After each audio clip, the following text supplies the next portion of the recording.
Okay, now let's see the various steps that are involved in problem solving. Okay, various steps that are involved in problem solving. Mainly 4 steps are there. 4 steps are problem solving. First step is analyzing the problem. Okay, analysis of problem. Second one is the writing algorithms or designing algorithms. The third step is writing coding, and the fourth one is testing. Okay, we'll go deeper into these 4 topics. First one is the analysis of problem, that is analyzing the problem. Okay, firstly we have to understand what is the problem. Okay, the problem endana problem ennallathu endu cheyanam correct aayittu manasilakanam ennale namukku adine solution kaanan pattu. appo properly understand cheyidengil maatrame endu cheyan pattathullu oru problemത്തിന് solution കാണാൻ പറ്റത്തുള്ളൂ. So we have to read it carefully.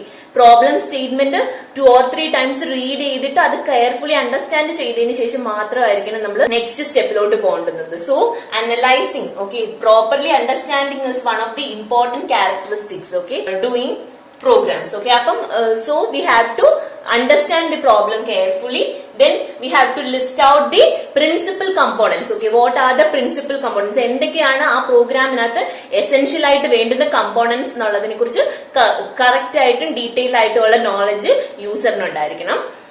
Then what are the core functionality? For what the problem is, എന്തിനു വേണ്ടിയിട്ടാണ് നമ്മൾ ആ problem use ചെയ്യുന്നത്, എവിടെയൊക്കെയാണ് അതിന്റെ applicability വരുന്നത്, എന്താണ്, എന്തിനെ കുറിച്ചാണ്, ഇങ്ങനെയുള്ള കാര്യങ്ങളെയൊക്കെ കുറിച്ച് നല്ല ഡെപ്തിൽ എന്ത് ചെയ്യണം, അണ്ടർസ്റ്റാൻഡ് ചെയ്യണം. അതിന്റെ മെയിൻ ആയിട്ടുള്ള ഫംഗ്ഷനാലിറ്റീസ് ഏതൊക്കെയാണ്, സബ് ഫംഗ്ഷൻസ് എന്തൊക്കെയാണ്, അങ്ങനെയുള്ള കാര്യത്തിനെ കുറിച്ചൊക്കെ പ്രോപ്പർലി അണ്ടർസ്റ്റാൻഡ് ചെയ്തതിനു ശേഷം മാത്രമേ പ്രോഗ്രാമിംഗിലോട്ട് പോകാവുള്ളൂ.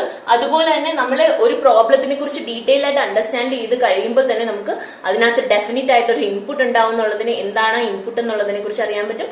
അതുപോലെ തന്നെ വാട്ട് ഇസ് ദ ഔട്ട്പുട്ട്, എന്താണ് നമ്മൾ ആ പ്രോഗ്രാം ചെയ്തതിനു ശേഷം what will be the outcome എന്തായിരിക്കണം, ഔട്ട്പുട്ട് എന്താണ് എന്നുള്ളതിനെ കുറിച്ച് യൂസർക്ക് പ്രോപ്പർ ആയിട്ട് തന്നെ എന്ത് ചെയ്യണം, മനസ്സിലാക്കിയിരിക്കണം. Okay, we should analyse that all these things very clearly. What are the functionality, what are the core components എന്തൊക്കെയാണ്, അതുപോലെ തന്നെ പ്രോബ്ലം കെയർഫുള്ളി നമ്മൾ റീഡ് ചെയ്തെങ്കിൽ മാത്രമേ നമുക്ക് അതിനുള്ള സൊല്യൂഷൻ കിട്ടത്തുള്ളൂ.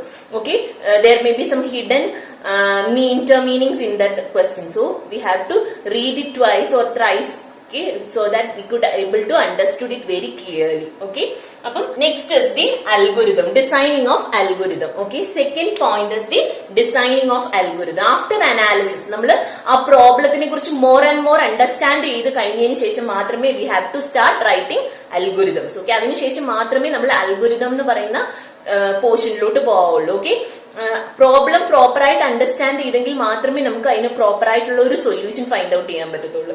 ഓക്കെ, അപ്പൊ അതിന്റെ അനാലിസിസ് നമ്മൾ എത്രത്തോളം കറക്റ്റ് ആയിട്ടാണ് അതിനെ അനലൈസ് ചെയ്തതിനെ ഡിപ്പെൻഡ് ചെയ്തിരിക്കും നമ്മുടെ പ്രോഗ്രാമിന്റെ കറക്റ്റ്നെസ്, ആക്യുറേറ്റ്നെസ് ഒക്കെ. ഓക്കെ, ആ പ്രോബ്ലം പ്രോപ്പർ ആയിട്ട് അനലൈസ് ചെയ്തെങ്കിൽ മാത്രമേ നമുക്ക് അതിനുള്ള പ്രോപ്പർ ആയിട്ടുള്ള അൽഗോരിതം എഴുതാൻ പറ്റൂ. നമ്മൾ പ്രോപ്പർ ആയിട്ട് അൽഗോരിതം എഴുതിയെങ്കിൽ മാത്രമേ നമുക്ക് അതിനുള്ള പ്രോപ്പർ ആയിട്ട് കോഡിങ് ചെയ്യാൻ പറ്റൂ. അപ്പൊ എന്ത് വേണം, ഫ്രം ഇനിഷ്യൽ സ്റ്റെപ്പ് ക്ലിയർ ആയെങ്കിലേ നെക്സ്റ്റ് സ്റ്റെപ്സ് ക്ലിയർ ആയിട്ട് പോവുള്ളൂ. അതർവൈസ് എന്ത് ചെയ്യും, നമ്മൾ അനാലിസിസ് തെറ്റി കഴിഞ്ഞു കഴിഞ്ഞാൽ the others will be wrong too. Okay, then next is the algorithm. Okay, algorithm, designing of algorithm എന്ന് പറഞ്ഞു കഴിഞ്ഞാൽ we are designing a solution to the problem. Okay, we have defined about the problem in the first session. Okay, we have defined about the problem in the analysis stage, so we have to find solution for that problem in the algorithm. Okay, while designing algorithm we have to find solution to that problem.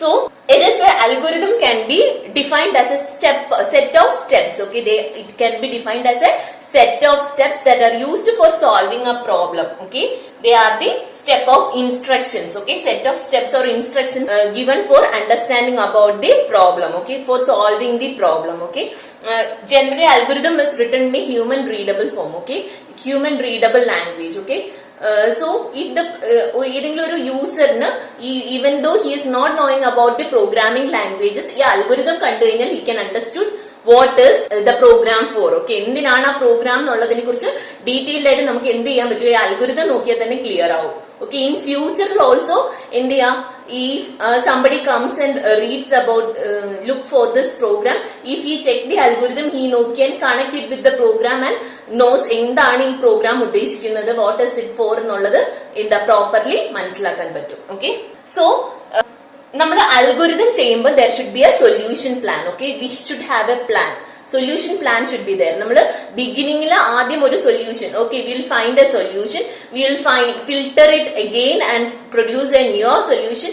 അങ്ങനെ നമ്മൾ filter ചെയ്ത് എന്ത് ചെയ്യണം, നമ്മൾ ആ refine ചെയ്ത് നമ്മുടെ solution accurate ആക്കി എടുക്കണം. Okay, we have to make that into proper. Okay, നമ്മൾ ആദ്യം എടുക്കുന്ന സൊല്യൂഷൻ മേ ബി ചിലപ്പോൾ എല്ലാ ഫാക്ടേഴ്സ് ഒന്നും കൺസിഡർ ചെയ്തിട്ടായിരിക്കും നമുക്ക് ആദ്യം കിട്ടുന്ന സൊല്യൂഷൻ.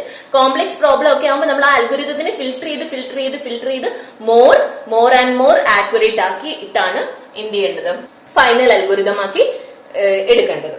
ഓക്കെ, നമ്മൾ പിന്നെ ഒരു പ്രോബ്ലം നമ്മൾ സോൾവ് ചെയ്യുന്ന സമയത്ത് there may be more than one algorithm. Okay, നമുക്ക് ഒരു പ്രോബ്ലത്തിനെ പല രീതിയിൽ സോൾവ് ചെയ്യാൻ പറ്റും. We can solve these problems in multiple ways. Okay, multiple വേസിൽ നമുക്ക് ഇതിനെ സോൾവ് ചെയ്യാൻ പറ്റും. So we have to be very accurate about choosing an algorithm. Okay, multiple ways lo ipo njan edumbo I follow certain steps for writing the algorithm. When some others write the algorithm, they use some different methodologies for writing the algorithm.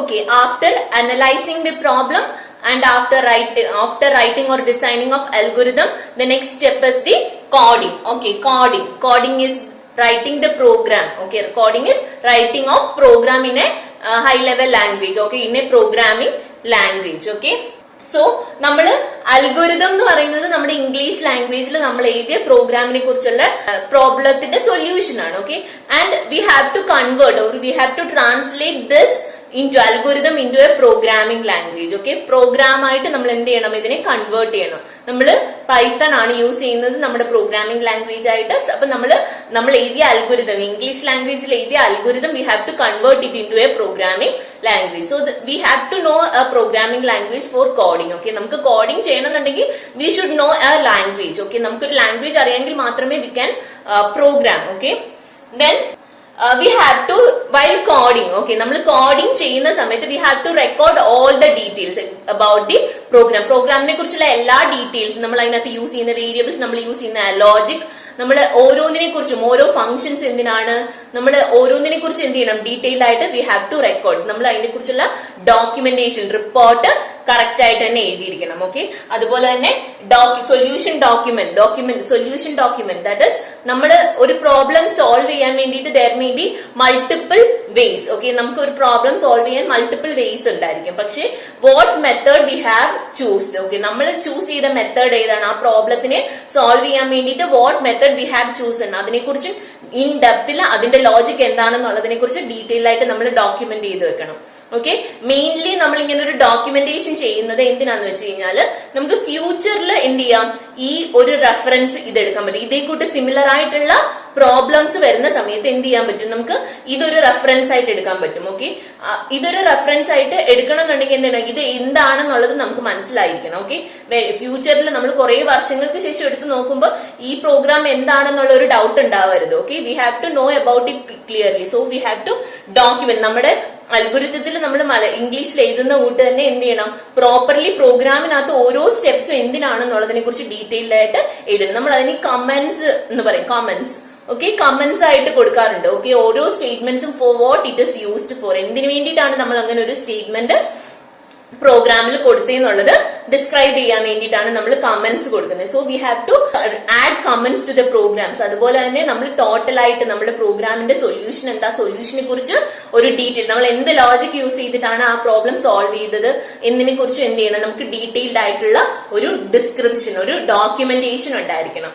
അതാണ് കോഡിങ്ങിനെ കുറിച്ച് വരുന്നത്. പിന്നെ നമ്മൾ programming language പഠിക്കുമ്പോൾ കോഡിങ്ങിനെ കുറിച്ചുള്ള details നമുക്ക് അറിയാൻ പറ്റും. Okay, then last one is the testing and debugging. Okay, testing and debugging, അതായത് നമ്മൾ ചെയ്ത programme we have written lots of codes. Okay, നമ്മൾ കുറെ കോഡുകൾ എഴുതി, we have to check whether these codes are running. Okay, നമുക്ക് ഇത് run ചെയ്യാൻ പറ്റുന്നുണ്ടോ, ഇത് പ്രോപ്പർ ആയിട്ട് നമുക്ക് ഡിസൈഡ് ആയിട്ടുള്ള ഔട്ട്പുട്ട് ആണ് ഈ പ്രോഗ്രാം നമുക്ക് തരുന്നതെന്നുള്ളതാണ് ടെസ്റ്റിംഗ്. ഓക്കെ, സോ നമ്മൾ ഒരു പ്രോബ്ലം ചെയ്തു കഴിഞ്ഞാൽ we have to give various parameters. Okay, to check whether എല്ലാ പാരാമീറ്റേഴ്സിനും നമുക്ക് ഡിസൈഡ് ആയിട്ടുള്ള ഔട്ട്പുട്ട്സ് ആണ് കിട്ടുന്നത് എന്നുള്ളത്. ഓക്കെ, ചില കേസുകളിലൊക്കെ നമുക്ക് ചില ഇൻപുട്സ് കൊടുക്കുന്ന സമയത്ത് നമുക്ക് ഡിസൈഡ് ഔട്ട്പുട്ട് കിട്ടാത്ത സിറ്റുവേഷൻസ് വരാറുണ്ട്. So we have to give എല്ലാ ആസ്പെക്ട്സിലുള്ള വാല്യൂസ് അല്ലെങ്കിൽ എല്ലാ ആസ്പെക്ട്സിലുള്ള പാരാമീറ്റേഴ്സും കൊടുത്തിട്ട് നമ്മുടെ പ്രോഗ്രാം റൺ ചെയ്യുമ്പോൾ എന്താണ് എത്രത്തോളം എഫിഷ്യന്റ് ആയിട്ട് അത് വർക്ക് ചെയ്യുന്നുണ്ടോ എന്നുള്ളത് we have to check. Okay, then error. Okay, errors. Okay, നമ്മൾ റൺ ചെയ്യുന്നു. We have found 2 types of errors are there. Okay, syntactical ആയിട്ടുള്ള എറർ ഉണ്ട്, സിമാന്റിക്സ് ആയിട്ടുള്ള എററും ഉണ്ട്. ഓക്കെ, സിന്റാക്ടിക്കൽ എന്ന് പറഞ്ഞു കഴിഞ്ഞാൽ നമ്മൾ എഴുതിയിരിക്കുന്ന പ്രോഗ്രാമിന്റെ സ്ട്രക്ചറിനകത്ത് എന്തെങ്കിലും എറേഴ്സ് വരുന്നതാണ് എന്താണ് സിന്റാക്ടിക്കൽ എറേഴ്സ് എന്ന് പറയുന്നത്. പ്രോഗ്രാമിനകത്ത് നമ്മൾ ഓരോ സ്റ്റേറ്റ്മെന്റ് കൊടുക്കുന്നതിനും there are definite rules. Okay, നമുക്കൊരു പെർട്ടിക്കുലർ റൂളിന്റെ ബേസിസിലാണ് നമ്മൾ എന്ത് ചെയ്യുന്നത്, പ്രോബ്ലത്തിനുള്ള കോഡിങ് എഴുതുന്നത്, പ്രോഗ്രാമിനകത്ത് കോഡിങ് എഴുതുന്നത്. ഓക്കെ, നമ്മൾ ഇംഗ്ലീഷ് സംസാരിക്കുന്നു, there are certain rules, grammars is there. Okay, നമ്മൾ എവിടേക്കാണ് എന്തൊക്കെയാണ് ഉപയോഗിക്കേണ്ടതെന്നുള്ളതിന് ദർ ഇസ് സർട്ടൻ റൂൾ. എല്ലാ ലാംഗ്വേജസിനും there are certain rules that should be followed by using that language. അതുപോലെ തന്നെ കമ്പ്യൂട്ടർ ലാംഗ്വേജിനും we have certain rules. Okay, അപ്പൊ സിന്റാക്സിൽ ഈ റൂൾസ് ആണ് പറയുന്നത്. ഓക്കെ, അതിന്റെ നമ്മുടെ പ്രോഗ്രാമിന്റെ സ്ട്രക്ചർ എങ്ങനെയാണ് വരേണ്ടതെന്നുള്ളതിനെ കുറിച്ചാണ് നമ്മൾ സിന്റാക്സിനകത്ത് വരുന്നത്. അപ്പൊ നമ്മൾ ആ സിന്റാക്സ് നമ്മൾ തെറ്റിച്ചു കൊടുക്കുകയാണ് ചെയ്യുന്നതെങ്കിൽ നമ്മൾ അതിന്റെ അടുത്ത് വേണ്ടുന്നിടത്ത് ബ്രാക്കറ്റ് കൊടുക്കാതിരിക്കുക, അങ്ങനെയൊക്കെ എന്തെങ്കിലും നമ്മൾ സിന്റാക്ടിക്കൽ ആയിട്ട് സ്ട്രക്ചറിനകത്ത് വ്യത്യാസം വരുന്ന രീതിയിൽ പ്രോഗ്രാമിംഗ് കോഡിംഗ് ചെയ്യുവാണെങ്കിൽ അതിനെയാണ് സിന്റാക്ടിക്കൽ എറർ എന്ന് പറയുന്നത്. ഓക്കെ, അത് എന്താണ് നമ്മൾ റൺ ചെയ്യുമ്പോൾ തന്നെ എന്ത് ചെയ്യും, നമ്മുടെ സിസ്റ്റം അത് കാണിക്കും ദർ ഇസ് ആൻ എറർ എന്നുള്ളത് സിസ്റ്റം നമ്മളെടുത്ത് പറഞ്ഞു തരും. Okay, but semantics is logical error. Logical error എന്ന് പറയുമ്പോൾ നമ്മൾ എന്താണ്, നമ്മൾക്ക് 2 നമ്പർ എന്ത് ചെയ്യണം, we have to find the sum of 2 numbers. നമുക്ക് 2 നമ്പേഴ്സിന്റെ സം ചെയ്യണം. Okay, for that what we have to do, we have to add 2 numbers a plus b. We have to എന്താണ് അഡീഷൻ പ്രോസസ് ചെയ്തെങ്കിലേ നമുക്ക് result കിട്ടത്തുള്ളൂ. നമ്മൾ ഈ addition plus sign പകരം എന്ത് ചെയ്യുകയാണ്, നമ്മൾ മൈനസ് സൈൻ കൊടുക്കുകയാണ്. ഓക്കെ, ഫോർ അവർ റിസൾട്ട് നമുക്ക് കിട്ടേണ്ട റിസൾട്ട് എന്ന് പറയുന്നത് a plus b ആണ്. പക്ഷെ നമ്മൾ കൊടുത്ത സൈൻ എന്ന് പറയുന്നത് ഓപ്പറേറ്റർ എന്ന് പറയുന്നത് മൈനസ് സൈൻ ആണ് കൊടുത്തത്. ഓക്കെ, എയും ബിയും, എയുടെ വാല്യൂ 10 ആണ്, ബിയുടെ വാല്യൂ 5 ആണ്. നമുക്ക് കിട്ടേണ്ട ഡിസൈഡ് ആയിട്ടുള്ള റിസൾട്ട് 15 ആണ്. ഓക്കെ, പക്ഷെ എന്ത് ചെയ്തു, നമുക്ക് കിട്ടിയ റിസൾട്ട് 5 ആണ്. പക്ഷെ എന്താണ് അവിടെ പ്രോഗ്രാം ലോജിക്കലി എന്ത് ചെയ്യുന്നുണ്ട്, ലോജിക്കലി റോങ് ആണെങ്കിൽ പോലും സിന്റാക്സിനകത്ത് എന്ത് ചെയ്യുന്നില്ല, മിസ്റ്റേക്സ് ഒന്നും വരാത്തതുകൊണ്ട് പ്രോഗ്രാം റൺ ആവുന്നുണ്ട്, നമുക്ക് ഔട്ട്പുട്ടും കിട്ടുന്നുണ്ട്. ബട്ട് എന്ത് ചെയ്തു, പക്ഷെ അവിടെ ഒരു എറർ ആണ്, അതൊരു ലോജിക്കൽ എറർ ആണ്. നമ്മുടെ പ്രോഗ്രാമിന്റെ ലോജിക്കിനാണ് ആക്ച്വലി അവിടെ എറർ വരുന്നത്. ഓക്കെ, ലോജിക് അതായത് ആഡ് ചെയ്യേണ്ടത് we have done subtraction, so the logic varies. Okay, രണ്ട് ലോജിക് ആണ് വർക്ക് ചെയ്യുന്നത്. പക്ഷെ സിന്റാക്സിനകത്ത് എറർ ഇല്ലാത്തതുകൊണ്ട് computer cannot find any mistake. So logical thinking എന്താണ്, എപ്പോഴും human. Okay, we have to do it in a logical way. നമ്മൾ അനാലിസിസ് ചെയ്യുന്ന സമയത്ത് we have to do that logical sense. Okay, നമ്മുടെ ലോജിക്കൽ സെൻസ് അനുസരിച്ചാണ് നമ്മുടെ അൽഗോരിതം എഴുതുന്നത്. അപ്പൊ അതിനകത്ത് മിസ്റ്റേക്ക് വന്നു കഴിഞ്ഞാൽ കമ്പ്യൂട്ടർ കനോട്ട് ഡു എനിത്തിങ്. ലോജിക്കിനകത്ത് മിസ്റ്റേക്ക് വന്നു കഴിഞ്ഞാൽ കമ്പ്യൂട്ടർ കനോട്ട് ഐഡന്റിഫൈ. സിന്റാക്ടിക്കൽ ആയിട്ടുള്ള മിസ്റ്റേക്സ് മാത്രമേ എന്ത് ചെയ്യാൻ പറ്റത്തുള്ളൂ, സിസ്റ്റത്തിന് ഫൈൻഡ് ഔട്ട് ചെയ്യാൻ പറ്റത്തുള്ളൂ. അപ്പൊ നമ്മൾ പറഞ്ഞുകൊണ്ട് തന്നെ അനാലിസിസിന്റെ ടൈമിൽ നമ്മൾ അതിനെ പ്രോപ്പർ ആയിട്ട് അനലൈസ് ചെയ്തിട്ട് അൽഗോരിതം എഴുതുന്ന സമയത്ത് അത് പ്രോപ്പർ ആയിട്ട് ആ അനാലിസിസിന്റെ ബേസിസിൽ നമ്മൾ സ്റ്റെപ്സ് ചെയ്തുവാണെങ്കിൽ മാത്രമേ ബാക്കിയുള്ള കോഡിങ്ങിൽ അത് റിഫ്ലക്ട് ചെയ്യത്തുള്ളൂ. ഓക്കെ, ഇനി after correcting the program code, okay, we have to give it to the destination. നമുക്ക് ആരാണോ നമ്മുടെ അടുത്ത് ഇങ്ങനെ ഒരു പ്രോബ്ലം സോൾവ് ചെയ്യാൻ തന്നത് അവർക്ക് നമ്മൾ എന്ത് ചെയ്തു, നമ്മൾ സോഫ്റ്റ്വെയർ, നമ്മളിതിപ്പോ ചെറിയ പ്രോഗ്രാമിന്റെ കാര്യമല്ല, നമ്മൾ ലാർജ് പ്രോഗ്രാംസിന്റെ ഒക്കെ ഒരു സോഫ്റ്റ്വെയറിന്റെ കേസിലാണെങ്കിൽ നമ്മൾ ആ software have to be delivered. Okay, നമുക്കത് എന്ത് ചെയ്യണം, യൂസറിന് തിരിച്ചു കൊടുക്കണം. യൂസറിന് നമ്മുടെ അടുത്ത് സോൾവ് ചെയ്യാൻ പറഞ്ഞ ആരാണോ അവർക്ക് എന്ത് ചെയ്യണം, നമ്മൾ അതിനെ ഒരു പ്രോജക്റ്റ് ആക്കി എന്ത് ചെയ്യുകയാണ്, നമ്മൾ അവർക്ക് ഡെലിവർ ചെയ്യാണ്. ഇനി ഇത് ഡെലിവർ ചെയ്ത് കഴിഞ്ഞു കഴിഞ്ഞാലും there may be a chance of causing some errors. Okay, അവർ ചിലപ്പോൾ റൺ ചെയ്തുകൊണ്ടിരിക്കുന്ന സമയത്ത് പലതരത്തിലുള്ള എറേഴ്സും ഉണ്ടാവാനുള്ള ചാൻസസ് ഉണ്ട്. അങ്ങനെ വരുമ്പോൾ എന്ത് ചെയ്യണം, നമുക്ക് we have to give proper maintenance to that systems. Okay, അങ്ങനെ വരുന്ന പ്രോഗ്രാംസിന്, പ്രോജക്ട്സിന് വി ഹാവ് ടു, നമ്മൾ അത് പിന്നെയും എന്താണ്, നമ്മൾ ഒരു വൺസ് നമ്മൾ ഡെലിവർ ചെയ്ത് കഴിഞ്ഞ് കഴിഞ്ഞാൽ നമ്മളുടെ റെസ്പോൺസിബിലിറ്റി കംപ്ലീറ്റ്ലി ഓവർ ആവില്ല. We have to give maintenance also. Okay, while software developing we have to provide maintenance facility also.